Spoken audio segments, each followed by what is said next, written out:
दोस्तों, आज हम लोग भारतीय संस्कार पाठ का वस्तुनिष्ठ प्रश्न का अध्ययन करेंगे। तो चलते हैं हम लोग। पहला प्रश्न क्या कहता है? अतः भारतीय संस्कार पाठ हमारी संस्कृत पाठ्य पुस्तक की कौन सी विधा है? तो हम लोग पढ़ चुके थे, यह निबंध है।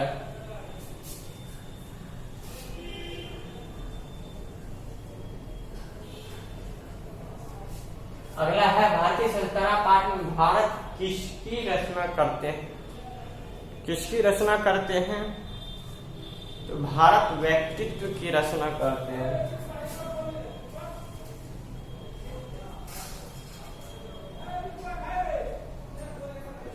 किसकी रचना करते हैं? भारत व्यक्तित्व की रचना करते हैं।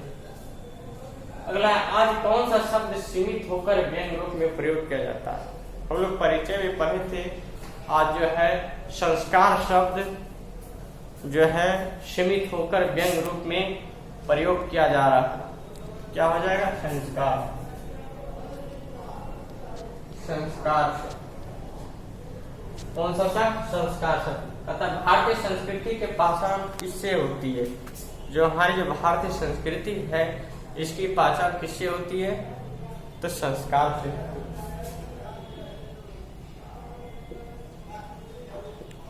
संस्कार। और संस्कार का मौलिक अर्थ क्या होता है? तो हम लोग पढ़े थे शुद्धिकरण।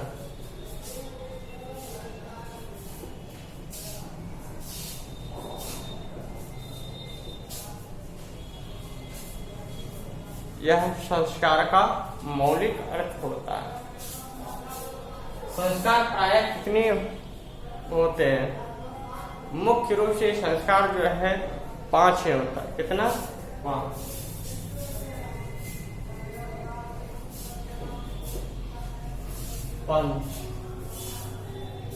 कुल कितने संस्कार होते हैं?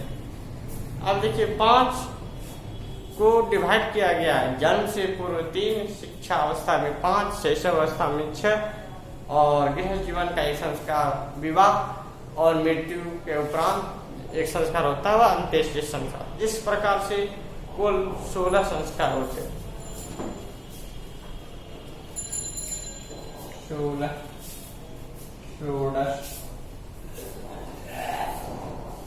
अगर जन्म से पूर्व कितने संस्कार होते हैं?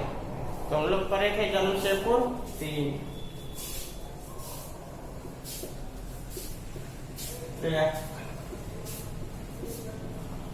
शैशव अवस्था में, बचपन अवस्था में कितने संस्कार किए जाते हैं?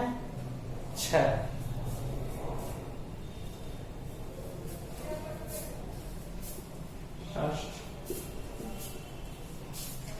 अब शिक्षा अवस्था में कितने संस्कार अनुष्ठित किए जाते हैं? 5।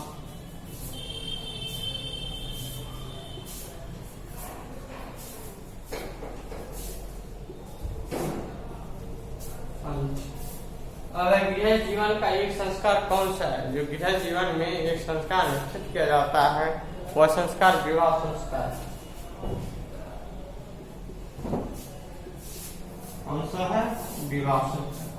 अगर मृत्यु के बाद एक संस्कार किया जाता है, वह कौन सा संस्कार माना जाता है? अंत्येष्टि संस्कार।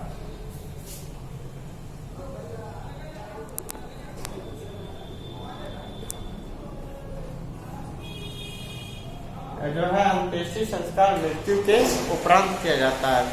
अब है उपनयन का क्या अर्थ होता है? उपनयन का अर्थ होता है गुरु के द्वारा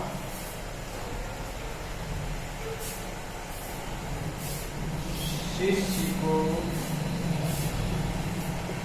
अपने घर लाना। मतलब गुरु जो है शिष्य को अपने घर ले जाते हैं। उप मतलब समीप, नयन मतलब ले जाना। अगला है, प्राचीन काल में शिष्य वेद का आरंभ कहाँ करते थे? प्राचीन काल में जो थे शिष्य वेद का आरंभ कहाँ करते थे? गुरु के घर में। कहाँ करते थे? के घर में, गुरु के घर में ही शिष्य जो है वेद का आरंभ करते थे। अब हम लोग 15 नंबर की ओर चलते हैं।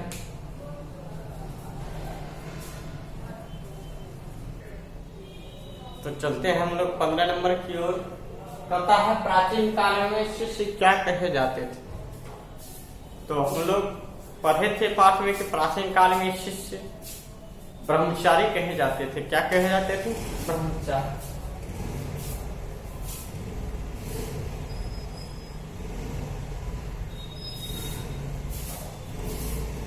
क्या कहे जाते हैं? ब्रह्मचारी। प्राचीन काल में शिष्य ब्रह्मचारी कहे जाते थे। अब केशांत संस्कार का दूसरा नाम क्या है?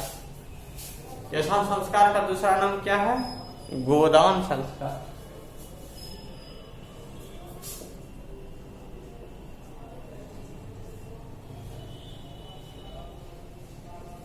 गोदान संस्कार केशांत संस्कार का दूसरा नाम। अब समावर्तन का क्या अर्थ होता है? क्या अर्थ होता है समावर्तन का अर्थ? शिष्य का गुरु के घर से गृहस्थ जीवन में प्रवेश। जब शिष्य जो है एकदम मनोवैज्ञानिक तरीके से तैयार हो जाते थे तो गुरुजी गृहस्थ जीवन में भेजते थे, मतलब गृहस्थ जीवन के लिए प्रेषित करते थे। यह समावर्तन कहलाता है।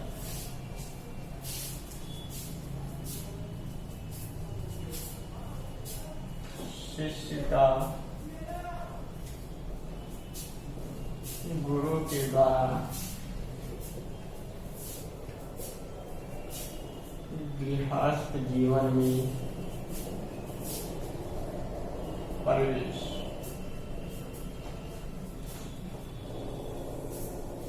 जो है समावर्तन का होता है। अब कौन सा संस्कार पवित्र माना जाता है? विवाह संस्कार पवित्र माना जाता है।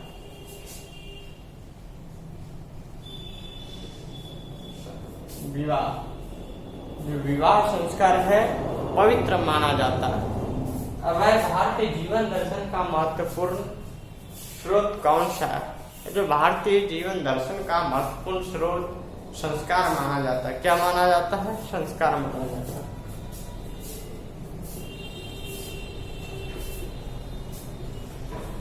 अब देखिए आप लोग क्या कीजिएगा, जितने भी संस्कार हैं, जन्म से पूर्व संस्कार, शैशव अवस्था में जो 6 संस्कार है, शिक्षा अवस्था में 5 संस्कार है, ये सबको ध्यान में रखिएगा। पूछ दिया जाता है कि अक्षर आरंभ किस संस्कार में गिना जाता है, पुंसवन कौन सा संस्कार माना जाता है, जात कर्म कौन सा संस्कार माना जाता है, तो उसको रट लेना है। जितने भी संस्कार हैं सब का नाम ध्यान में रखिएगा। ये नहीं कि जन्म से पूर्व कितने संस्कार हैं, शिक्षा अवस्था में कितने संस्कार है, इसको ध्यान में रखिएगा ही। साथ ही साथ कितने संस्कार हैं और कौन कौन से हैं इसको भी ध्यान में रखिए। और विवाह में भी जितने भी कर्मकांड हैं उसको भी ध्यान में रखना है। पूछ दिया जाए सप्तपदी क्रिया कहाँ किया जाता है, जो कर्मकांड है सप्तपदी किस संस्कार में किया जाता है, तो विवाह संस्कार माना जाता है। तो इस तरह से इसको ध्यान में रखना है। तत्पश्चात कोई भी प्रश्न छूटेगा नहीं। तो दोस्तों आज इतना ही, धन्यवाद।